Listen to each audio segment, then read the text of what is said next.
நீ ஒழுங்கா அடம் பிடிக்காம பால் குடிச்சாலோ சாப்பிட்டாலோ நான் உன் கூட விளையாட வரேன்னு சொல்லியிருந்தேன். அதான் கேட்டிருப்பா. அது என்னமோ தெரியல, ரேணுகா இப்ப எல்லாம் உங்க கூடவே இருக்கணும்னு ஆசைப்படுற மாதிரி தெரியுது மாப்பிள்ள. அப்படித்தானே மல்லி?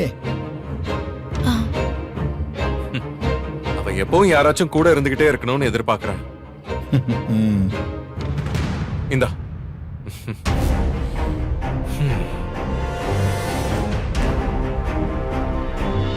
ரொம்ப தேங்க்ஸ் மல்லி. கொண்டு போய் கொடு நீ சொன்ன உடனே உன்னை எதிர்த்து பேசாம மாப்பிள்ளை போய் ரேணுகாவுக்கு பாலை கொடுத்துட்டாரு. அந்த சாமியார் சொன்ன மாதிரி சூரனை இப்ப வேலை செய்து பாத்தியா? இப்படியே கொஞ்சம் கொஞ்சமா பழைய ஞாபகங்கள்லாம் திரும்பி வந்துடும் நான் நினைக்கிறேன். கடவுளே என் புள்ளைய காப்பாத்துப்பா.